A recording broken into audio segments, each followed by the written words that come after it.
Hey everyone, I'm Jennifer Delgado with your Fox 5 live stream. Of course, we have your weather and we're going to go all the way through the weekend. Now, the big story, we're going to be looking at some heavy rainfall working in for the weekend, and the weekend is going to end on a wet one. So we're going to move this ahead and talk about our temperatures right now. We're in the 50s as well as in the 60s.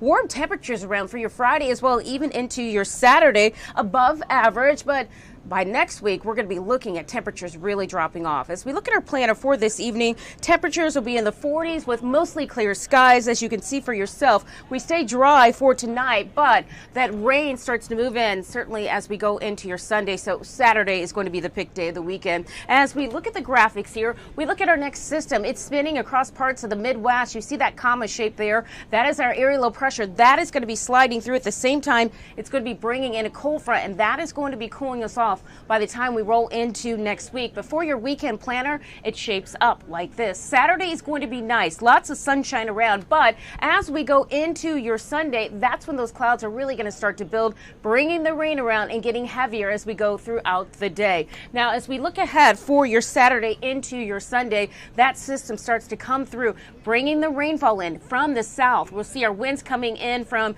the south, eventually the southeast. It is going to be a rainy and windy weekend. As your Sunday, we'll be looking at wind gusts up to about 30 miles per hour. But then we go into your Monday, it gets even stronger than that. So here is a look at your Futurecast. We start off with some clouds. This is Saturday. And then as we go throughout the evening, they get a little bit thicker. By Sunday, as we go into your morning, the rain starts to come in from the south. You see the spin there. As we go into the late afternoon and evening, colors start to change from yellow, orange, and red. That indicates several inches of rainfall as we go through the overnight hours. The rain will continue, it looks like, through midday on Monday before eventually drying out. Now, more for those winds. As we look for your Sunday into Monday, it's going to be very gusty with those winds at times gusting up to 40, maybe 45 miles per hour. That's anywhere from Dulles as well as over towards DCA. We look at the rainfall amounts. These numbers are pretty high, anywhere from 1.5 to 2.5 inches of rainfall. That includes DC as well as into Quantico. Keep in mind, we are still dealing with a drought and we still need to chip away at some of that deficit. Anywhere you're looking in yellow, that indicates abnormal. And then spots to the north, including parts of Montgomery County, Germantown, we have a moderate deficit for rainfall. Now for your forecast tonight, overnight lows will be in the 30s, a very chilly evening with mostly clear skies. For tomorrow afternoon on your Saturday, it starts off Sunday, and then late in the day, that's when we start to see more of those clouds rolling in. But notice those temperatures are still going to be pretty comfortable. Our average high is 49 degrees. So here is your Saturday planner. 57 for high in DC, 56 in Rockville, 55 in Fairfax, and you get the idea. They're pretty comfortable numbers. We go down towards the south and east. We look at you, Leonardtown. We're expecting a high of 56 there. Same for La Plata. A few more clouds around for points to the southeast. That's where we're going to have that easterly flow in place.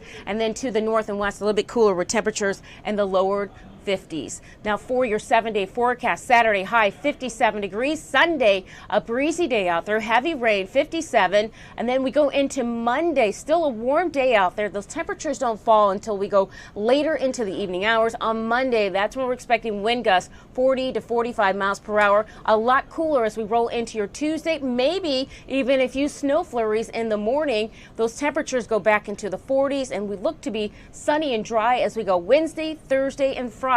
That is your 7-day forecast. So enjoy tonight and Saturday, because Sunday, going to be one of those days you want to stay indoors. Now, let's talk about the winter forecast. We know that winter, it starts in 6 days, Christmas in 10 days. Not trying to put any stress on you, but we want to know whether or not we're going to be looking at chances of a white Christmas. And right now, we know we are in an El Nino pattern. With an El Nino pattern, that typically favors more snowfall, and that's what a lot of people are hoping for, because the last year was just so pitiful. So let's go over and talk more about what we can expect for your winter forecast. If you want a white Christmas and you want a sure thing, you better go to the north. We're looking at areas north of New York, all the way up towards New England, Bangor, Maine, as well as into Boston. That's where you're going to have a better chance. Or go out to the west, maybe even into Chicago, Green Bay. Those are the typical areas that are going to see more likelihood of a white Christmas. Now, as we look at the numbers and we talk about the snowiest Christmas days in D.C., we have to go all the way back to 1962.